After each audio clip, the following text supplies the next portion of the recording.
کہ اگر آپ کو مکہ میں بادشاہت چاہیے، کسی حسین لڑکی سے نکاح کرنا چاہتے ہیں، دولت پیسہ چاہیے، تو یہ لوگ ہر قسم کی آفر کرنے کے لیے، دینے کے لیے تیار ہے۔ تو آپ نے فرمایا تھا اگر یہ میرے دائیں ہاتھ میں سورج، بائیں ہاتھ میں چاند رکھ دیں تب بھی میں اس دعوت سے پیچھے نہیں آؤں گا۔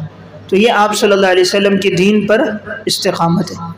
تو میں نے آیت کے آپ کو چند مفہوم بتا دیے، یا تو ان کو نافیہ نہ لیا جائے، ان وصلیہ لیا جائے تو وہ پہلی والی صورتوں میں معنی ہوگا کہ ان لوگوں نے سازشیں کی اور اللہ کے سامنے تھی ان کی سازشیں، اور ان کی سازشیں ایسی تھی کہ پہاڑ بھی ہل جاتے، اتنی گہری سازشیں کی، لیکن اللہ نے پھر بھی ان کی سازشوں کو ناکام کر دیا، یا اللہ نے ان کی سازشوں کو توڑ دیا۔ جیسے آپ صلی اللہ علیہ وسلم کے ہجرت کا سفر ہے، سب باہر کھڑے حضور کو قتل کرنے کے ارادے سے، معاذ اللہ حضور نے ایک مٹھی میں مٹی لی اور سب کی طرف پھینکی ہے، تو سب اپنی آنکھوں کو ملنے لگ گئے، کسی کو کچھ نظر نہ آیا، اور آپ صلی اللہ علیہ وسلم ہجرت کے سفر میں روانہ ہو گئے۔ تو اب یہاں سے بھی پتہ چلا حضور نے ان کی جو سازشیں تھیں اللہ رب العزت نے ان کو ناکام کر دیا۔ اسی طرح بدر کے موقع پر ان کی کتنی سازشیں تھیں، اس کے باوجود اللہ کی مدد آئی، ساری سازشیں ناکام ہوئی۔ غزوہ احزاب کا موقع تھا، انہوں نے بڑی سازشیں کی، آج ہمیں فتح ہوگی، اللہ نے تیز ہوائیں چلا دی، ان کے خیمے بھی اور ان کی ہانڈیاں بھی الٹ گئی، جانور بھی بدک گئے، آخر شکست ہو گئی۔ تو بہرحال تو اس صورت میں معنی یہی ہوگا ان لوگوں نے سازشیں کی اور ان کی سازشیں اللہ کے سامنے تھیں، یا اللہ نے ان کی سازشوں کو توڑ دیا، یا اللہ ان کی سازشوں کا ان کو بدلہ دے گا، یا اللہ کو ان کی سازشوں کا علم ہے اور ان کی سازشیں اس طرح کی گہری تھیں کہ اس سے پہاڑ بھی ہل جاتے ہیں اگر اللہ کی مدد نہ ہوتی۔ تو دوسری صورت میں مانا کہ انہوں نے سازشیں کی، لیکن ان کی سازشیں نہیں تھیں کہ وہ پہاڑ کو ہلا دیتی، یعنی آپ صلی اللہ علیہ وسلم کو اپنے موقف سے ان کی سازشیں ہٹا نہ سکی، یعنی ان کا ظلم و ستم بھی ہوا، صحابہ پر بھی ظلم کیا، شیب ابی طالب میں بھی 3 سال آپ کو محصور رکھا، تمام تدبیریں سازشیں انہوں نے کر دیں، لیکن نہ کسی ایک صحابی کو دین سے ہٹا سکے، نہ آپ صلی اللہ علیہ وسلم کو دین کی کسی بات سے یہ لوگ پیچھا کر سکے۔ فَلَا تَحْسَبَنَّ اللَّهَ مُخْلِفَ وَعْدِهِ رُسُلَهُ، تخویف اخروی نمبر 5، تخویف اخروی نمبر 5۔ پس آپ گمان مت کیجئے کہ اللہ رب العزت اپنے رسولوں کے ساتھ وعدے کے خلاف کرنے والا ہے۔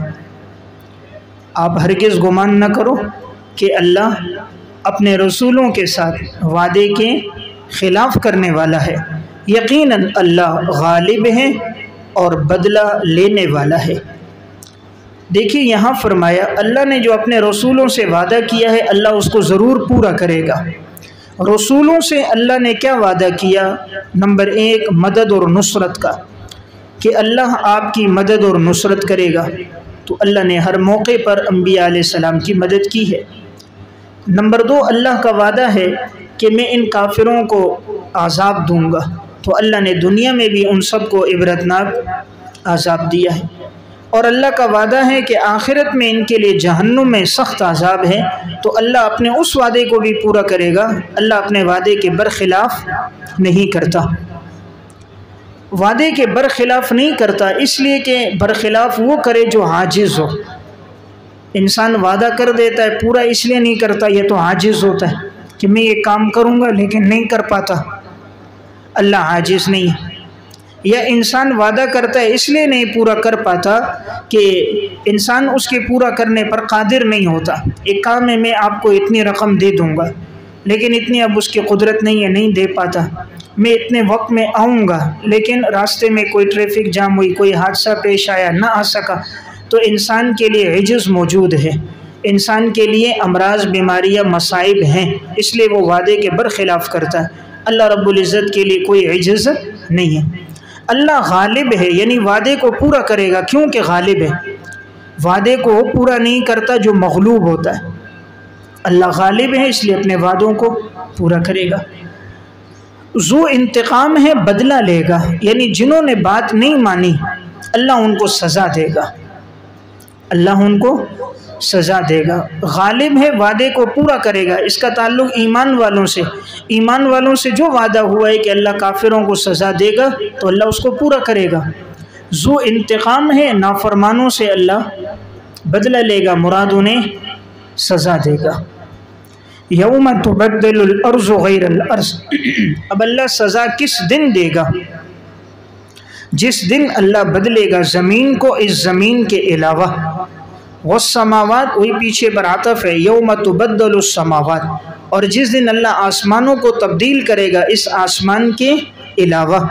وَبَرَزُوا لِلَّهِ الْوَاحِدِ الْقَهَّارِ، اور وہ سامنے ہوں گے اس ذات کے جو یکتا ہے، غالب ہے، اور وہ سامنے ہوں گے اس ذات کے جو یکتا ہے اور غالب ہے۔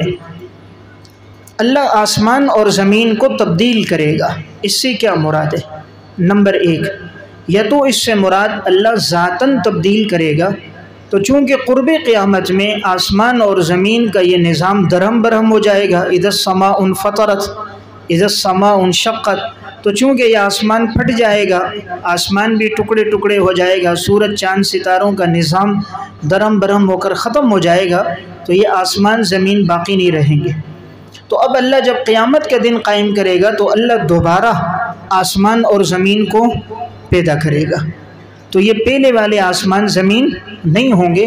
تو اس صورت میں یوم تبدل الارض غیر الارض، تو یہ بے اعتبار تبدیلی ذاتاً ہوگی کہ اللہ نے اس آسمان اور زمین کو ختم کر کے اس کی جگہ دوسرے آسمان اور زمین کو اللہ لے کر آئے گا۔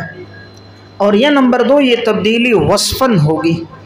اس کا مطلب یہ ہے کہ اللہ تعالیٰ جب حساب کتاب شروع کرے گا، تمام لوگوں کو محشر کے میدان میں جمع کرے گا، تو وہ اس وقت جو زمین کی حالت ہوگی تو زمین کو بالکل صاف کر دیا جائے گا، کوئی پہاڑ، کوئی ٹیلا، کوئی دریا، کوئی ندی نالے، کوئی سمندر اور کوئی اونچ نیچ نہیں ہوگی، تمام زمین ہموار ہوگی، سارے لوگ ایک محشر کے میدان میں اس وقت جمع ہوں گے، تو گویا تبدیلی وصفاً ہوگی۔ بات سمجھ گئے؟ تو یہ تبدیلی ذاتاً ہوگی اور یہ تبدیلی وصفاً ہوگی، اور سارے کھڑے ہوں گے، وہ برزو، اور سامنے ہوں گے اس ذات کے جو اکیلے ہے اور غالب ہے۔ برزو یہ باب نصرہ سے فعل ماضی معروف ہے، باب نصرہ سے فعل ماضی معروف ہے۔ اب یہاں اس کو فعل ماضی سے اس لیے تعبیر کیا ہے، یہ ہے مضارع کے معنی میں، ہے مضارع کے معنی میں، لیکن تعبیر ماضی سے کی اس لیے کہ یقینی بات ہے، اور یقینی چیز کو قرآن کریم عموماً صیغہ ماضی سے تعبیر کرتا ہے۔ جیسے وَنُفِخَ فِي الصُّورِ، اب سور تو پھونکا جائے گا، لیکن اسے تعبیر کیا صیغہ ماضی مجہول کے ساتھ۔ یہاں بھی اس کو ماضی سے تعبیر کیا، لیکن ترجمہ کیا کریں گے؟ ترجمہ کیا میں نے وَبَرَزُوا، اور سب سامنے ہوں گے، سامنے، سب سامنے ہوں گے اس ذات کے جو اکیلا اور غالب ہے، اس کے سامنے سب کھڑے ہوں گے، یعنی اللہ سے کوئی پوشیدہ نہیں ہوگا۔ یہاں صفت واحد، یعنی اس دن کسی اور کی بادشاہت نہیں ہوگی، اس دن بادشاہت صرف اللہ کی ہوگی۔ تو جب یہ کہا بادشاہت صرف اللہ کی ہوگی تو یہ خیال آ سکتا تھا کہ ہو سکتا ہے اور بھی بادشاہ ہوں اور وہ غالب آ جائیں، تو اشارہ کیا نہیں، بادشاہت بھی اکیلے اللہ کی ہوگی اور اللہ غالب بھی ہوگا۔ بسا اوقات بادشاہت ہوتی ہے، غلبہ نہیں ہوتا، اقتدار ہوتا ہے لیکن غلبہ نہیں ہوتا، حزب اختلاف موجود ہوتی۔ اب دیکھو بادشاہت کر کچھ نہیں سکتا، دیگر پارٹیاں ساری ایک طرف ہو گئی، وہ ایک طرف ہو گیا، تو اللہ کی بادشاہت بھی ہوگی اور اللہ کا غلبہ بھی ہوگا۔ وَتَرَى الْمُجْرِمِينَ يَوْمَئِذٍ، جب یہ سارے لوگ ایک میدان میں جمع ہیں، بادشاہت صرف اللہ کی ہے، اس وقت اللہ رب العزت نیکوکاروں کو، گناہگاروں کو کیا بدلہ دے گا؟ وَتَرَى الْمُجْرِمِينَ، یہ مخاطب آپ دیکھو گے مجرموں کو، يَوْمَئِذٍ مُقَرَّنِينَ فِي الْأَصْفَادِ، وہ جکڑے ہوئے ہوں گے زنجیروں میں، وہ جکڑے ہوئے ہوں گے زنجیروں میں، مقرنین جکڑے ہوئے، اصفاد زنجیروں میں۔ سرابیلہم من قطران، ان کی قمیصیں ہوں گی گندک کی، قطران گندک، اردو میں